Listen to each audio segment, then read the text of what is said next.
And evil, if I may add, Charles, is parents using their children as a human shield, willing to kill their own children to make a political point. Our job is to stand up and defend these children. And what's so mind-boggling is that the media would stand up with Hamas and the parents who are sending their children to die and sacrificing them instead of standing up for the truth. My guest today is Brigitte Gabriel. Brigitte is a quintessential example of the 21st century American dream story. At 10 years of age, she survived a barrage of rockets exploding in her home in Lebanon, leaving her wounded and buried under the rubble. Brigitte and her family spent the next 7 years in an 8x10 underground bomb shelter fighting to survive. She is also a New York Times best-selling author, and her latest book, Rise in Defense of Judeo-Christian Values and Freedom, is topping the charts. She also runs Act for America, the nation's premier nonprofit grassroots movement dedicated to preserving America's culture, sovereignty, and security. I recently sat down with Brigitte to discuss why the media is not getting it right on their reporting on the growing threat of Islamic terror and what we can do about it.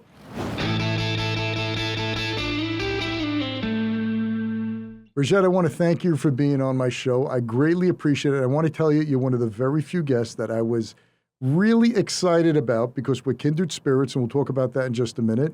But you, to me, in my opinion, when I watch you on TV, you epitomize what a confident, strong woman is all about when you're speaking truth. You do not shirk from it. You are forceful. You remind me of many of my family members. Well, thank you so much. I am honored, Charles, and I'm delighted to be with you. You know, I've got that Middle Eastern chutzpah, you know, and that's what you recognize. Actually, ironically, you know, this month the Golda magazine, named after Golda Meir, which you know, prints and across the Middle East and in Europe, they chose me as Golda of the month. So I was so honored when they approached me with that. I said, you could not bestow a bigger honor on me than that, because she was my idol. Yeah, Ben-Gurion said, Prime Minister of Israel at the time, she's the only man in my cabinet. So, yeah. So, okay. So, Brigitte, I want to start from the beginning, because your life story is absolutely amazing, because you didn't read history. You actually lived through it. You lived in a lot of scenarios that are still hotbeds today, in terrible, terrible conditions. In Lebanon, which was, Beirut was the Paris of the Middle East, and you've watched it become destroyed. And I want to go back there because I think it really tells people what type of person you are, from where you came and why you have the views you have. It's not that you have anger or hatred. It's you've seen all the stuff on the ground. I have passion, because when you see evil, when you have been an eyewitness to evil and survive the evil, you do everything in your power to stop it, to fight it, to educate people about it. A lot of people tell me you are the Anne Frank who lived to tell about it. And that's what I try to do. Take that passion to do good, to fight for good, to fight for the underdog, to fight for the oppressed, to fight for the hurting and the suffering people that the world forgot about. And that's why I speak out so forcefully the way I do. It's interesting you mentioned, you know, Beirut used to be Paris of the Middle East. I got an email to my website this week, someone asking me, why do they call Beirut Paris of the Middle East? Why do you mention that? Because the new generation have no recollection of history, or why Beirut was Paris of the Middle East, or why Iranian people were very westernized under the Shah, for example, before the arrival of Khomeini. Because a lot of things transpired that changed the world and world politics and the situation of people in these countries, that today's generation, who's raised in America or raised in the West, cannot fathom how fast countries can change to go from freedom to the Dark Ages. Yeah. I was born and raised in Lebanon, which used to be the only majority Christian country in the Middle East. We were open-minded, we were fair, we were tolerant, we were multicultural. We prided ourselves on our multiculturalism. And I wanted to answer the financially thriving community. It was extremely, it was a mecca for banking and finance. Exactly. We were good in business. We built a lot of great companies, and we did not have any oil. And so we had open borders. We welcomed everybody from the surrounding Arab countries who wanted to come and study in our universities. We built the best universities in the Middle East. They graduated and worked in our economy because we had built the best economy in the Middle East, even though we did not have any oil. Unfortunately, Charles, all that began to change when we started importing an influx of Palestinians into the country, and people who came into our country who did not share our values. And once they became the majority, and especially with the importing of Palestinians out of Jordan, Lebanon was the only country in the Middle East to accept the third wave of Palestinian refugees, even though when their own countries did not want them, their Arabic brethren, we took them in. That's what really tipped the scale of Lebanon. Let me hang on a second, because many of our viewers, many of our listeners don't know this history, and I think it's extremely important what you're saying. Is you spoke about a third wave. So the Palestinians happened to live in this area in the Middle East, which comprised what we know is today Israel, and the majority being Jordan. 1947, November 29th, there's a partition. 30% goes to be called a Jewish state, 70% is the Arab state. And Jews were Palestinians. Palestinians is a location, not a nation. That's right. Never was. Exactly. Never was. There's nothing culturally separate for the Palestinians that are not for the rest of the, and most of the Palestinians are from Mansour. They're mostly Egyptian, right? Yasser Arafat was Egyptian. So we have that. So now, 1947, partition, 1948, 7 Arab armies invade Israel on May 15th, 1948, when Israel declares its independence. And we have a stream of Palestinian Arabs, because they were Palestinian Jews, Palestinians, leave because the Arab army is going to come in, and don't worry, we'll destroy the Jews, and then you'll get all your land back, and then some. That's first wave, correct? Correct. Okay. Most of them go to Jordan. A lot of them go to Jordan. That's right. The majority of them go to Jordan. And what most people don't realize, and I know we're getting into the Palestinian-Israeli conflict right now, we're diverting a little bit, but this is important history. When the PLO was founded in 1964, Gaza was in the hand of Egypt, and the West Bank was in the hand of Jordan. They were Jordan and Egypt. So when the PLO was founded in 1964, it was not founded to liberate the occupied territories that people think today of, it's the West Bank and Gaza. The PLO was founded to eradicate Israel and the Jews from the map of the Middle East. They wanted to get rid of them. So after these wars, when they lost twice after doing a preemptive attack against Israel, the whatever leftover of the Palestinians scattered. Again, Lebanon that's when I said the third wave of Palestinians came into Lebanon, and that was after the war of 1973. And remember what King Hussein did to them. King Hussein in Black September killed thousands of them because he wanted to get rid of them, and a lot of them fled to Lebanon.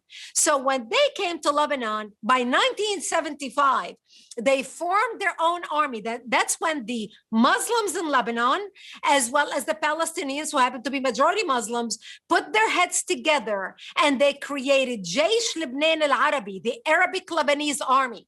And in Lebanon, Lebanese do not refer to themselves as Arab, because Christians are not Arab. We're Phoenicians. We are Arab phones. We speak the Arabic language because that's what the Islamic conquerors, as they spread through the Middle East and conquered people. What's the best way to strip people out of their culture and identity? Strip them out of their language. So we went from speaking the Aramaic language, which is the language that Jesus spoke, which is still today is practiced, and that's how we conduct our church service. I'm a Maronite, and this Sunday, if you go to any church anywhere in the world, a Maronite church, the liturgy is done in Aramaic. not in the Arabic language, but we speak Arab phone. So Lebanese do not refer to themselves as Arabs. Arabs are Muslims. So they created Jaish Lebanon al-Arabi, and they wanted the Arabic Lebanese army. And Yasser Arafat thought he wants to use Lebanon as a base from which to fight the Jews, attack them, and throw them into the sea. And actually, the Lebanese war started when a Palestinian went into a church on a Sunday morning and started shooting at people. And that's what started what the world believes is the Lebanese civil war. Basically, the war was between the Lebanese trying to protect their country and their sovereignty, and the guests that we welcomed to take care of, who became invaders, ended up turning against us and literally destroying our country and using our democracy to topple our democracy. And we are seeing the same thing happen in America today. All right. Wow. That's scary. Okay. So at 10 years old, you're living, where are you living in Lebanon?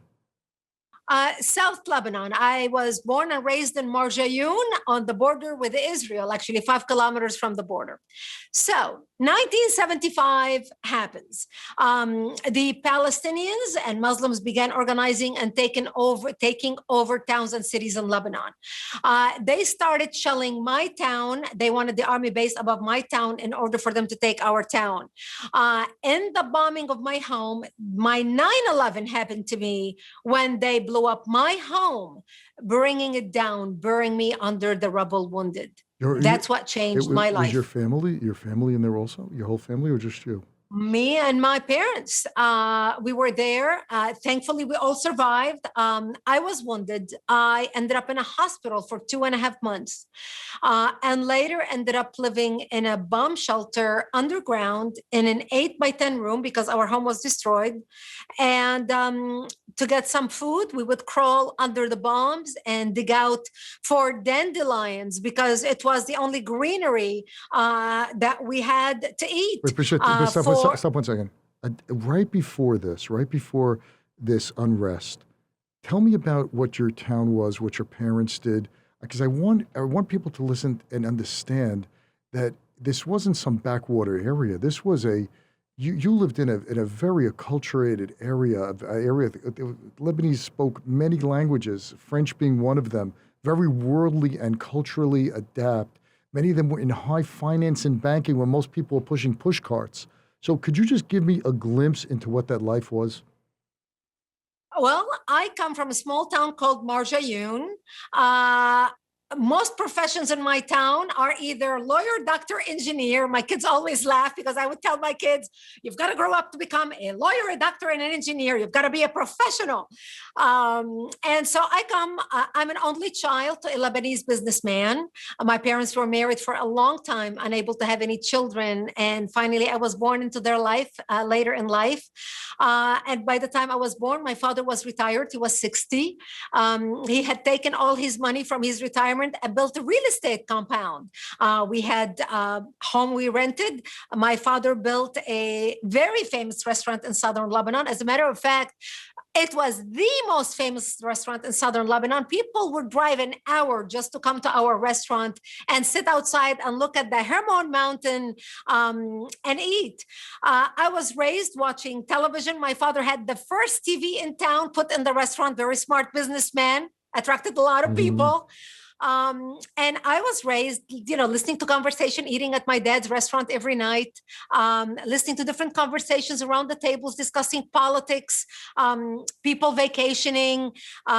We had a chauffeur to drive me to school, and we had a live-in maid. So I come from a very privileged life. 2 days before our house was bombed, the banks in Beirut were being robbed.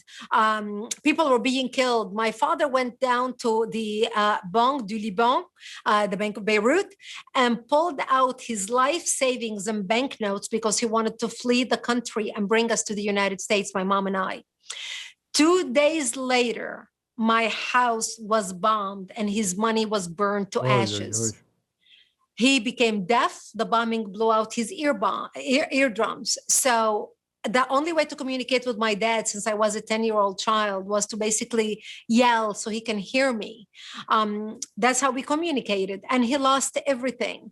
Our life went from being a life of privilege down to digging out grass to eat, crawling under snipers' bullets to a nearby spring so we can drink some water. To warm up in the wintertime, we had no heat because we lived at the bomb shelter.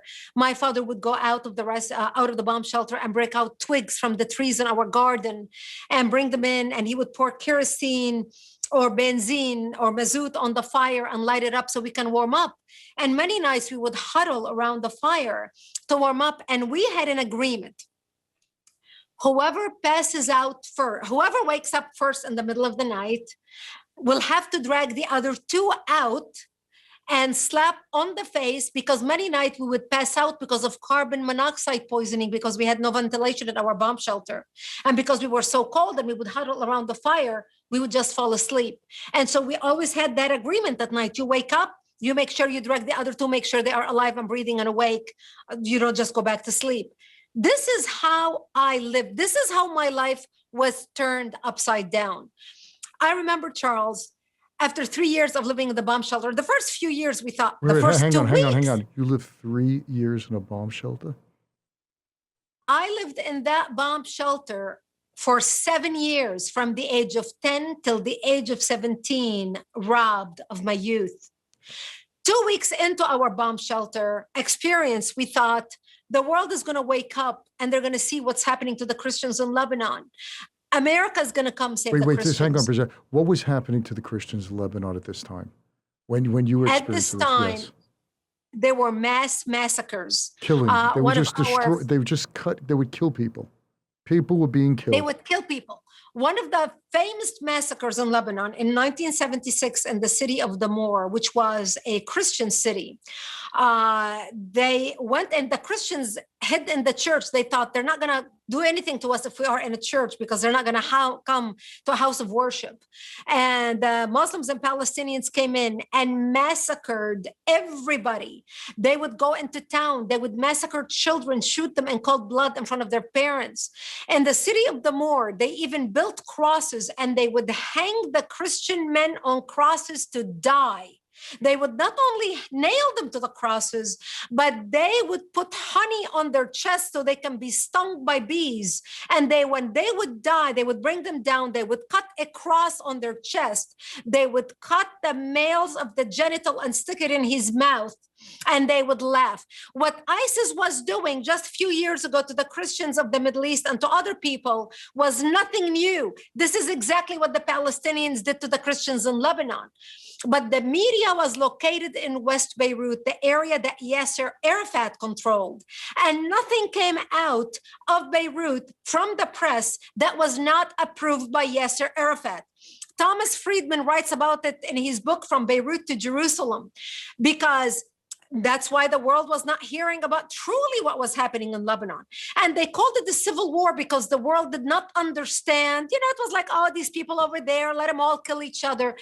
Charles, they say this about the Israeli-Palestinian conflict even now because they don't understand it.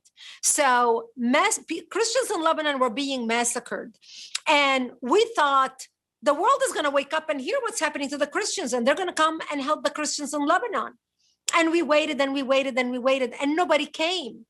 And so 3 years into the war, I remember I was 13 years old, and a friend of ours stopped by one day and he said, Brigitte, I just want you to know we heard a lot of chatter on the radio, and we know that we're going to be attacked tonight. And he said, if I don't see you tomorrow, I wish you a merciful death.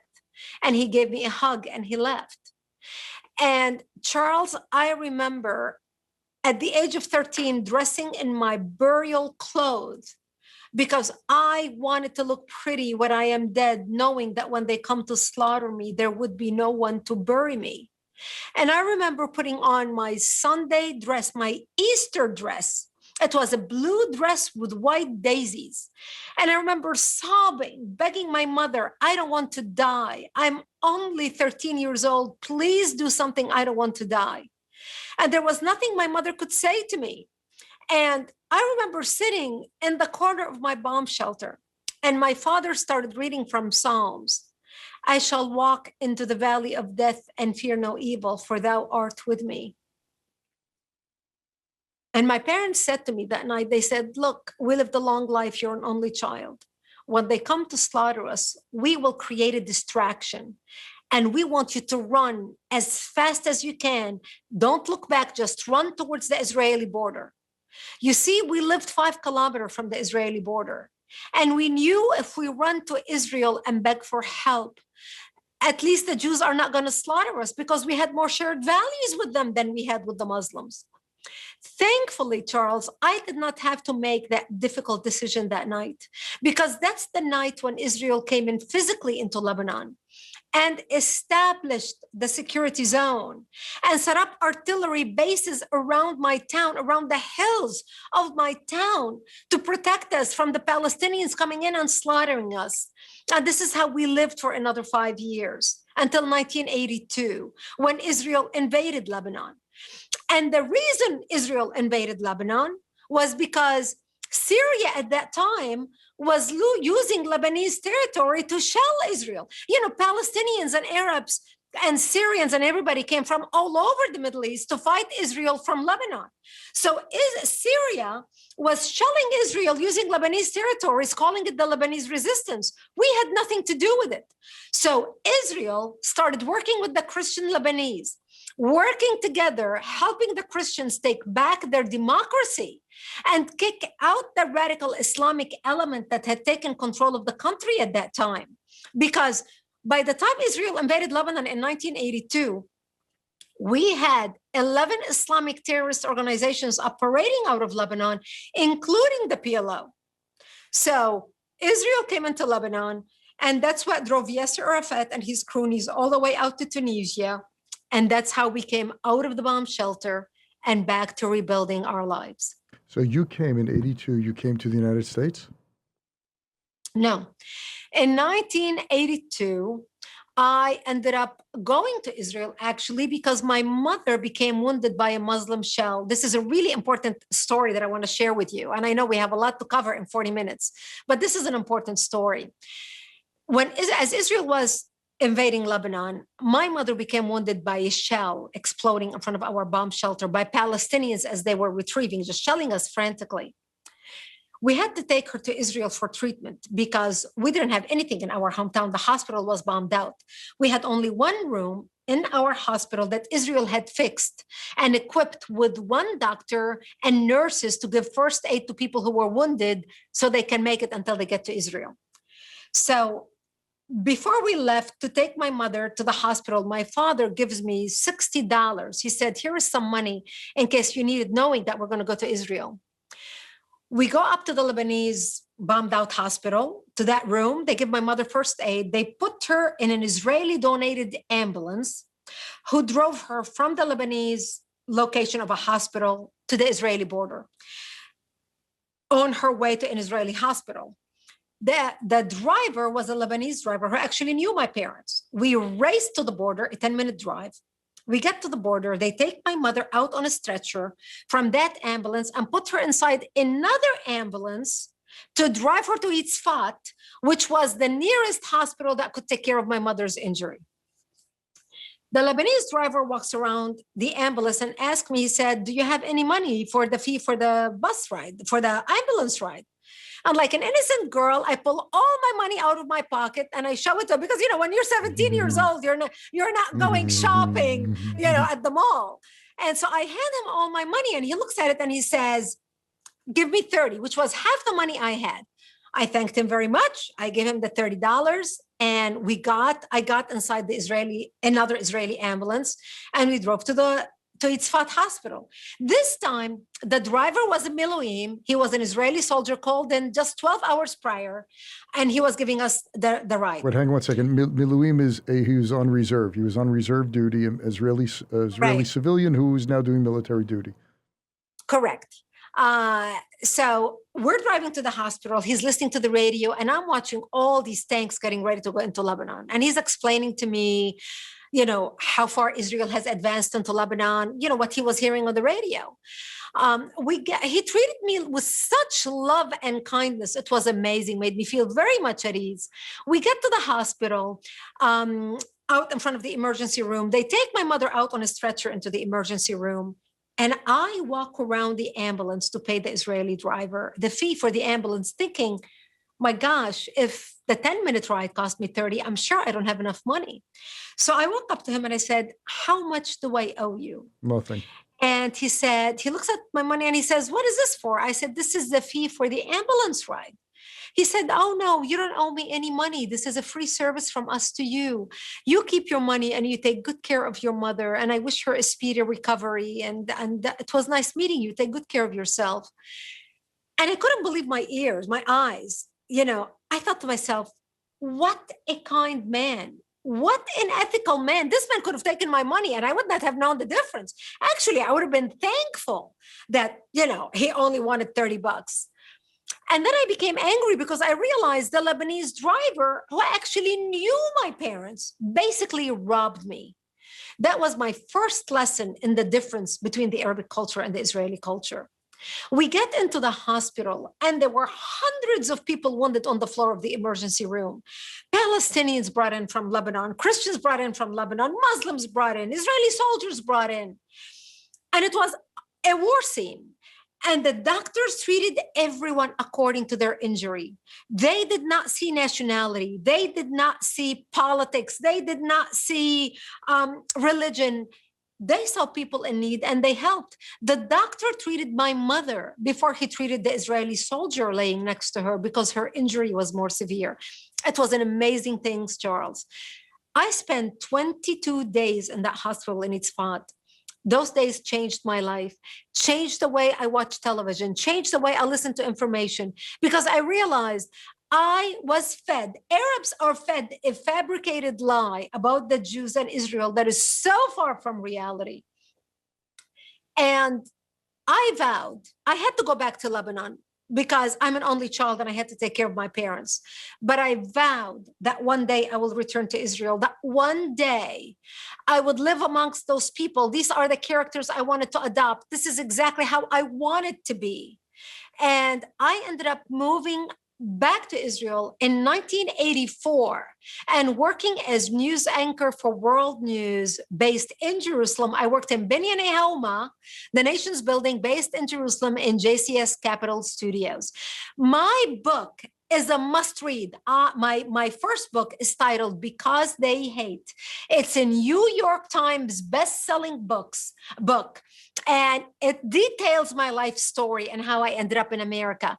The book sold over 1 million copies. It is a must read titled Because They Hate. Everybody listening to this podcast, if you think this story is interesting, you have got to get that book. Oh, and you didn't even put in the good parts into this, right? The book has so many. Wow, that's absolutely amazing. Amazing. So you became a news anchor. For how long did you stay there as a news anchor? I worked in Israel from 1984 till 1989, and I was based in Jerusalem. Really? And that's when I started seeing the world really changing. That's when we started seeing a rise of terrorism worldwide. And I started, as a news anchor, reporting on the news night after night, I started realizing there was a pattern developing, because no matter where the terrorist activity took place, and I was reporting on terrorism on 4 continents across the globe, I started realizing that no matter where the terrorist activity took place, the name of the perpetrators were always Islamic. Ahmed, Muhammad, Hussein.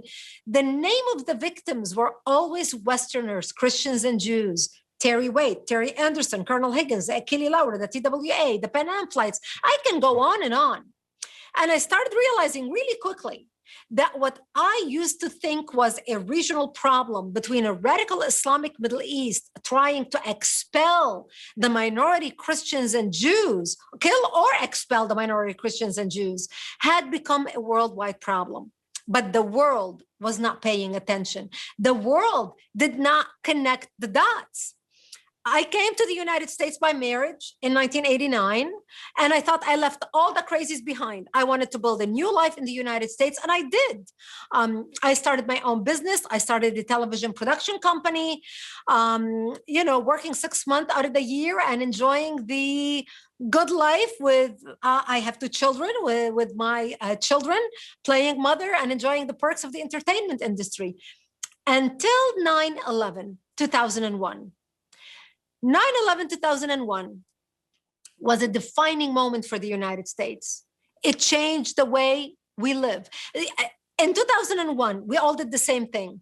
We were glued to our TV screens. We couldn't not get enough news. We were sad. We were depressed.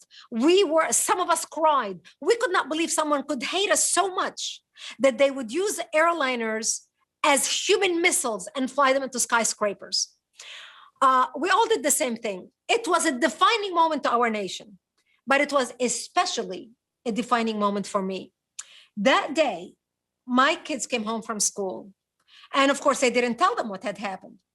My daughters came home, and I was watching the images of the World Trade Center come down again and again. We all did the same thing on September 11th. My youngest daughter looks at me and she says, "Mommy, why did they do this to us?" And I found myself repeating to my daughter the exact same words my father said to me when I was lying in a hospital bed in Lebanon when I was 10 years old, her age, hooked up to IVs in both arms, when I asked my daddy, "Why did they do this to us?" And I said to my daughter, "They hate us because they consider us infidels and they want to kill us." Here we were, 2 generations apart, 30 years apart. I was a young Lebanese girl who spoke Arabic. She's a young American girl who speaks English. 8,000 miles apart, 30 years apart, 2 continents apart. And I found myself repeating the same words to my daughter. That day was my defining moment. That day I vowed that I will do everything I can to make sure that my daughter will never ever have to look into her child's eye, yet unborn, and repeat to him or to her what my daddy said to me and what I had to say to her. That day was my defining moment. That day I was reborn as an activist. I sat on my couch. September 11th happened on a Tuesday morning till Sunday. I was in my family room, in my nightgown, watching television, crying. It was flashback. It was when I was watching the images of the World Trade Center, I could smell the smoke because I know what the smoke of bombs smell like. I could hear the wailing of parents yelling for their children because I could hear the wailing of my own parents yelling for me as I was pinned, wounded under a wall. I could taste the blood that I tasted as I was wounded, dripping blood on my face and my mouth, drinking it, thinking, what is this terrible tasting thing I'm drinking? It was flashback to me. And I started seeking, what can I do to make a difference for my country? What can I do? I started searching, what can I do? And by Sunday, I realized I'm going to start an organization and I'm going to educate millions of uninformed Americans about the threat of radical Islam to world peace and national security. I'm going to fight against evil. I'm going to mobilize citizens to stand up to evil, to stand up to terrorism in any form, Islamic, Christian, Jewish, or otherwise, to stand up for those who are unable to speak. You know, I found my purpose at a very young age. I was in my mid-30s when September 11th happened. Many people live a lifetime without realizing their purpose or their destiny. I was one of the fortunate ones. So I started an organization called Act for America. And I named the organization Act for America. Not think about America, not wish for America, not hope for America, not pray for America, but act for America. Because you can do all the thinking, hoping, wishing, and praying. But if you don't take action, nothing happens. So I encourage people to go to my website, our website, actforamerica.org, and check us out, join us, get involved, and start standing up so we can save our country, the United States of America. Because my past is America's future. Unless we stand up today together, Jews, Christians, Muslims, atheists, people of faith, all of us who value this amazing, incredible country, founded on Judeo-Christian principles, which is the foundation of Western civilization. That's where we get our freedom of speech. That's where we get our freedom of religion. That's where we get all the incredible blessings we share in this nation. Look, Charles, your heritage, some of it is Middle Eastern, Syrian. I'm Lebanese. But we came to this country and we became successful, very successful in some measure, because America is the land that gives people like you and me an opportunity to start from zero with a degree in our back pocket and become somebody and become successful and build a life and provide jobs for others. Now is the time to stand up and fight for the nation that blessed us so much, so our children and our grandchildren can enjoy the freedom that we both have. Can I get a question in here? No, you can get a question. Okay.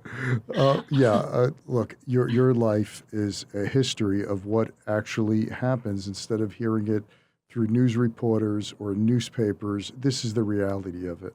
So even that short insight into a Lebanese ambulance driver and an Israeli reservist on duty driving you tells amazing tales of two different cultures, two different religions. And Israel was doing the same thing with the Syrian refugees in 2012 That's and right. afterwards. And they were going That's out. right. And so it doesn't stop. It doesn't stop. May I add something about what they're doing with the Syrians? I went back to Israel in 2018 because I wanted to visit my parents' grave. My parents are buried with Oskar Schindler on Mount Zion. Oh, really? Wow. If you've ever visited Oskar Schindler's grave, you have literally walked by my parents' grave. So I took my family and I went back to Israel. I wanted to show my children my parents' grave. And I went to Tzfat. And I visited the hospital and went into the room where my mother was laid, being taken care of. And I took my daughter because I wanted her to see this, and my husband with me, etc. And in 2018, they were treating Syrians who were brought in because of the war in Syria with ISIS and everything. And they were hiding them in the hospital because the Syrians did not want anybody knowing that they are being treated because their family would be killed in Syria. Right. And in many times, these Syrians, they would literally be brought from Syria to the border with Israel. Some doctors would send them with a yellow pad, with a yellow note, pinned to their clothing. This person was blown up by this and that, blah, blah, blah. And that's all the Israeli doctors had to go on. And it's happening today.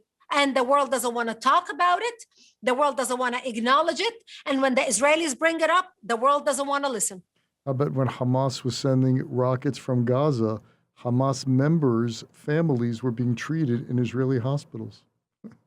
That's right. This is just absolutely insane. I want to get to something you said earlier, Brigitte. Brigitte, you said, what does Brigitte mean in Arabic? Does it mean anything? It's a French name. Remember, Lebanon used to be a colony of French. So Brigitte. The Lebanese, all Christians have Christian French names. French names, yeah, you're very highfalutin. So anyway, Brigitte, here's the thing. All the Lebanese people I know are very, they're very acculturated. They're very up like you, in a very nice way. That's a good thing. It's only a good thing, right? The way you carry yourself, the way the Lebanese are beautiful people. You said something earlier that the world doesn't get it, and it seems to me. And you said it's already here. So here's my question to you: from all the positions and vantage points you've seen this, from being a child buried in rubble to seeing 9/11, and by the way, I just want to show you this. This sits in my desk here. Oh, wow. And I just want to tell, these are for listeners on the podcast, I have a picture here of 9/11. I remember when this actually happened, when the firemen were raising the American flag, and they kept hoping every day. We were waiting to see who was buried underneath and who would come out, and unfortunately no one, they were all evaporated. But these guys worked so hard, and if you could see here, which just breaks your heart again, the white dust on their clothing, which was Yeah. asbestos and all. And many of these people today, these firemen and these first responders, are dying from cancer. So Yeah. they gave so much, really to try to help on just one act, which is abominable. So anyway, I just want to bring up the point. Why doesn't a civilized world get this? Why don't they get this message? What you're not fabricating anything. These are facts on the ground. Yet the news media is skewed towards the Islamic militant, the Islamo-terrorists. Why isn't this message that is getting out there of peaceful coexistence, why isn't it out there? Why are we hearing all this terrible thing and how Israel is the thing and America is a terrible country? What are we missing? Oh, I can tell you from somebody who comes from a television background. Today, in the visual age, people look for something that makes good TV. So when you have Palestinians screaming and wailing and yelling and beating their chest and rolling in the dirt on the foot of buildings that's crumbled and showing the little teddy bear of the little kids, it pulls up the heartstrings of the world and they stop listening to logic. And that's why when the Palestinians come to America and they start speaking about Palestinian suffering, you've got Jewish lawyers on television trying to explain UN resolution article 41, 42, talking all this legal mumbo jumbo and trying to make the case. Oh, the Palestinians, it is to say, Palestinian women, pregnant women held at this checkpoint for 8 hours in the sun, breastfeeding her baby and suffering. People can picture that. So this is why when people like you and me who speak the truth about the situation, we are called haters, bigots. Well, nowadays, everybody's called haters, bigots, racist. You're white supremacists because you are anti-brown people, because Palestinians are brown people. So now, because they cannot argue with the facts, they accuse you, they stick labels on you. You're a hater. You are apartheid. Israel is an apartheid state.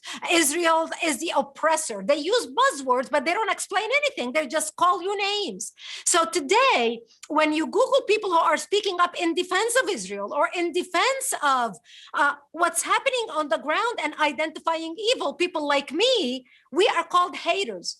People don't tell you why we're haters, but they just accuse you of being a hater. They accuse you of being a racist because you're anti-brown people. Even though I've got a tanned Middle Eastern skin, I'm still accused of being a racist simply because I do not talk the language of the left, which is now bringing together, turning everything into racism. So when you have Linda Sarsour, who's whiter than milk, but she's the Palestinian spokesperson, being called a brown person as oppressed. Now she belongs to the brown group because she's a Palestinian. Race is no longer important in that situation. So it's a pick and choose. But this is why we who are speaking the truth need to realize that we all need to stick together and don't let the labels bother you. Look, the New York Times called me not just an Islamophobe, I'm a radical Islamophobe. Why? Because they couldn't find, after a 2-hour interview with me, one sentence they can use against me in the way I speak. So they titled the article, when they did an article about me for their New York magazine, Sunday magazine, a radical Islamophobe. Because CARE, who's a Hamas front in America, were calling me an Islamophobe to silence me when I speak in defense of Israel, because they couldn't argue with my fact as a Lebanese, quote, Arab woman, if you want to call me an Arab woman, who lived in Israel, who can speak based on facts, who lived on the ground, because they couldn't dispute my facts. They had to slap a label on me. And that's why when you Google any conservatives who call these labels, you need to ignore it. We are speaking the truth, and we need to stick with that and stick together and lift each other up. So you started a few minutes ago, more than a few minutes ago, talking about how they're already here, how these Islamic fascist terrorists already here in this country, how we're under assault. One, where do you see that? And number two, how fearful are you for America? I am very fearful for America because the new generation of Americans not only does not understand history, they have not read history, they could care less about learning about history. So those of us who come from countries who are now falling apart, look, Lebanon, there's a humanitarian crisis in Lebanon right now. People are fighting in grocery stores for milk and bread for their children. The country, the government robbed the people out of their money. There are no more money in the banks because the leaders robbed it. All the leaders are millionaires. They've got their money in Switzerland, and all the people are hurting and suffering, and nobody's paying attention. We've seen this movie before in Venezuela, in Cuba, in Lebanon, now happening right before our eyes. We have a country that went from Paris of the Middle East to now looking like Venezuela, where people fighting each other for milk in the grocery store.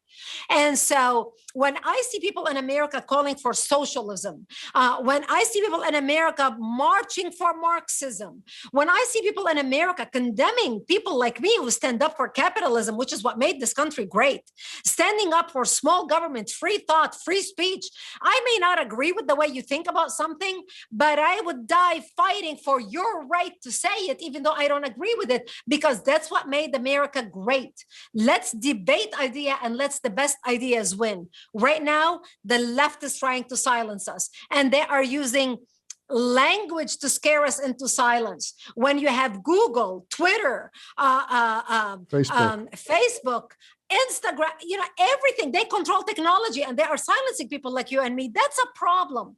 And when you see groups like the Southern Poverty Law Center or the ADL, who is no longer an organization that is in the middle fighting for the Jewish people or for the oppressed people, it's a leftist, activist, Marxist, communist organization working to undermine the United States of America. So when you have the ADL and the Council of American Islamic Relations, which is Hamas in the United States, we basically have a partnership between the ADL and Hamas working together as one to undermine the United States of America. When you have the Southern Poverty Law Center working with NATE, the North American Islamic Trust, when you have the ACLU working as basically the pro bono legal firm for CARE, Council on American Islamic Relations, which is Hamas Front in America, we have a problem. So when I talk about influence operation within the United States, and you see the extent of the infiltration of the Islamic influence operation, basically in Congress with Rashida Tlaib, Ilhan Omar, the squad, who are now more influential than Nancy Pelosi and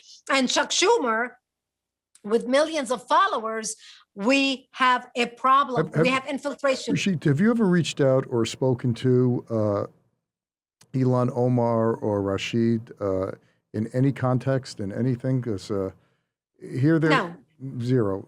They wouldn't entertain any type of dialogue with you. No, they would not. And I would not waste my time because I come from them. I know how they think. Right. I understand my enemy. I know how my enemy thinks. And that's what America does not understand. They think we can reason with people who made up their mind and who understand our weakness. Because believe me, they understand our weakness. The West does not understand its own weakness. And that's why we're working very hard in the United States. My organization, Act for America, we are working very hard in passing critical race theory, stop critical race theory bills in schools. We're working very hard on passing election integrity bills in different states. We have passed so far this year 15 bills in multiple states, and we have 19 pending. And that's why I encourage people, go to actforamerica.org, join us, get involved, get our emails so we can reach you when there is a bill coming down for a vote. Right now, we're working on petitions to strip both Rashida Tlaib and Ilhan Omar from all their committee assignments.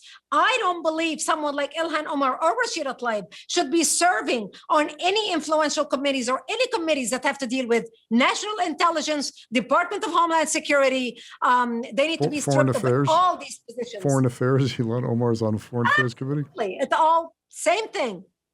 Same thing. So we have the 2022 midterm elections coming up. Have you been working with Republican congresspeople and those who are running for office in order to expand that majority in the House?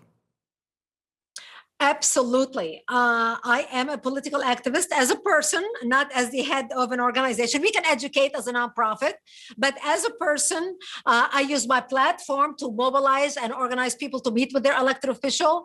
In our organization, we are encouraging people as American citizens to participate in the American election process and run for school board, city council, state elected officials, governors, members of Congress. We have people now by the hundreds that we know within our own membership who are running for different elected offices. That's great. And we train them and we teach them how to do it. And we get people in their community to go out and work with them. It's all about grassroots. Grassroots is where it's at. This is the wonderful thing about the United States. Yeah. Community organizing 101. Yeah, all politics is local, and it's more important who your councilman is than who the president is, because he's going to pick up your garbage each week. So those are the things. And we had a great community organizer as president from 2008 for 2 terms. So community organizers can move up, but I really applaud you and your organization for getting into this grassroots, because we need a reset. And I'm not saying who to vote for, nor do I really want to give my opinion on. If you listen to my show, you know who I'm thinking of. But the point is that we need to have people in office who share the same moral and ethical values, love of this country, love of freedom, and you don't get it by sitting home and not voting. Because exactly the penalty for refusing leadership is to be ruled by someone inferior to yourself. And we're seeing that. We're seeing many members of Congress who should not be there, as you mentioned. They don't serve the same government, the same constitution, the same declaration. When you put Hamas, Israel, Afghanistan, and United States in the same tweet, there's a problem. There's a problem. Exactly. And a lot of things happen between voting. A lot of people, think, I did my duty. I went out and voted every 2 years. But you're forgetting the importance of being active locally on the local level. Yeah. Look, Yeah. It is city council members who defund police. They're the ones who defund the police. It is the mayors who tell the police to stand down. It is the state delegates who decide to use Dominion machines in their state. We need to be engaged on every level. And look, we have done that, and it worked even under Obama. Under Obama, when Obama was president, we knew we could not pass any bills on the federal level. So we started passing bills on the local level. When Obama was in office, between 2008 and 2016, Act for America, my organization, passed over 75 bills on the state level to protect America. 75 bills on the state level. Up to date, right now, we are at 114 bills at the federal level and the state level. And so local engagement is fine. And what I tell people is, sign up, go to actforamerica.org and sign up as an activist. Click on get involved, sign up as an activist. You can be a keyboard activist. We're not asking you to show up to a meeting. We're not asking you to go out for a rally or a demonstration. We're asking you, when you get an action alert from us, sign up as an activist. So when there's an action alert about a bill coming down in your state for a vote, we are able to reach you in a timely manner to make your voice heard. To give you an example, 2 days ago, we sent an action alert to Pennsylvania. There's a CRT, critical race theory bill, coming down for a vote in Pennsylvania. We needed people. We wanted to be signed into law, because instead of waiting to get people elected for school board, oh my gosh, look what's happening in our schools. We need to run for school boards, elect for school boards. That requires time. You get a state to pass a bill on a state level that bans critical race theory. You've done it with a click. It's done now. We don't have another year to waste brainwashing another year of students.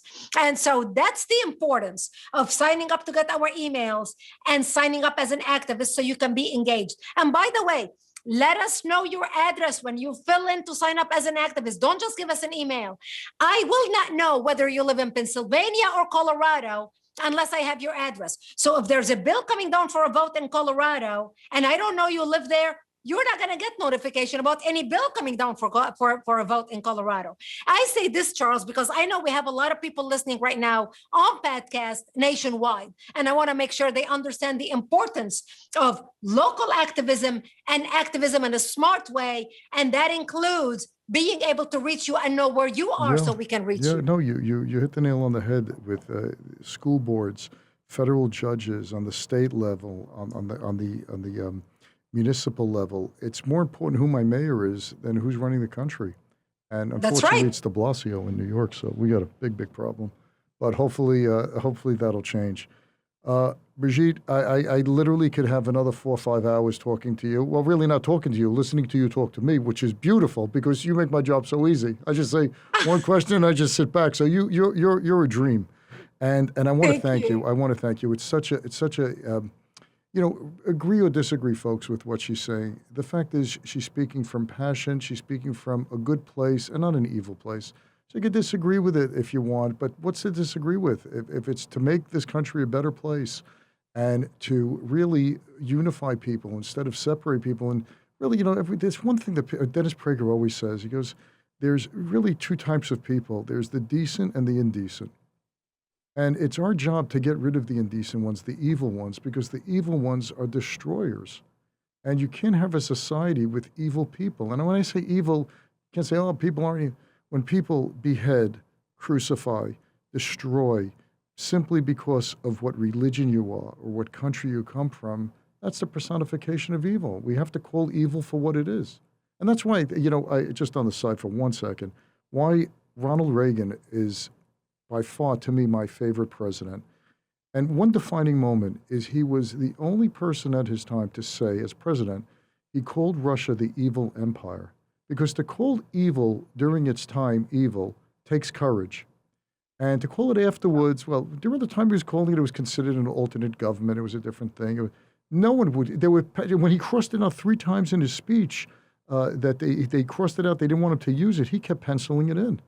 And to have the courage to call evil, and I think that's what you're doing. You're calling out evil for what it is and how it affects all of us, and you're standing on top of the mountain screaming about it based on where you've been, based on what happened to your life. In a heartbeat, your life went from happiness to sadness and destruction.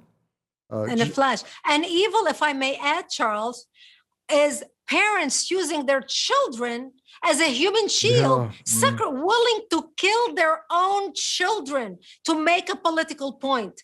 Our job is to stand up and defend these children.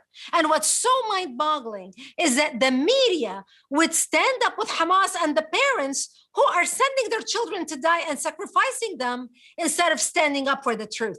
That's why our job is difficult, but our job will be much more easier if we all come together and agree that evil is evil. There is truth, and we need to speak the truth. You cannot sugarcoat evil. You cannot say, oh, it's okay, they just want to kill one child. They've got another 9, so let them blow up one child as a suicide bomber. That's fine. That is evil. That is child abuse in the highest form.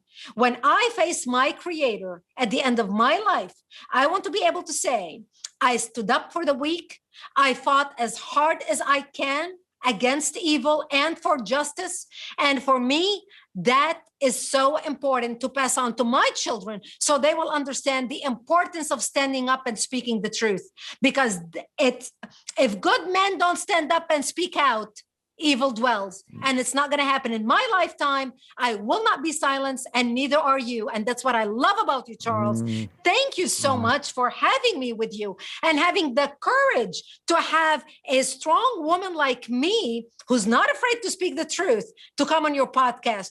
We are in a society today where people are afraid of their shadow, are afraid to speak up, lest they be looked down upon or called names. And it's going to take courageous people like us, you and me and our listeners. And I hope we have a lot of courageous people in our listeners to stand with us, to support us. Speaking of support, please go to actforamerica.org and support us if you are able financially. We need you as well.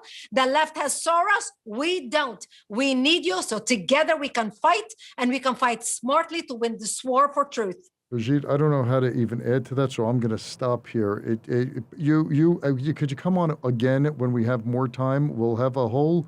I'd love to revisit with you. I would love that. At the end of the year, just to see how things hopefully have changed for the better, and to hear what you're doing in terms of your activism, your organization. Because all the power to you. We should have, you're just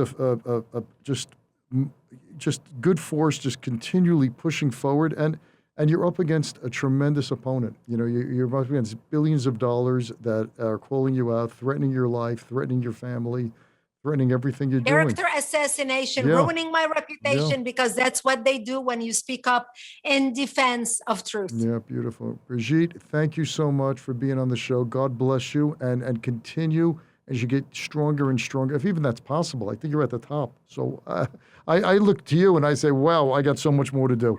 Hey, I always seek to improve. You're never at the top. Wow. You're always trying to get to the top. There is no top. Beautiful. And that's the secret to American success. We love that. Isn't it great? Beautiful. It's a new dream, new challenge every day. Beautiful. Brigitte, thank you so much. God bless you. Thank you so much. Thank you for having me with you. Thanks for listening to this episode of The Charles Mizrahi Show. If you're a new listener, welcome. If you've been listening for a while, we're glad to have you back. Either way, we'd love to know what you think of the show. Please leave a review if you listen on Apple Podcasts. Reviews make it easier for others to find the show. You can also see the video of the interview on the Charles Mizrahi Show channel on YouTube.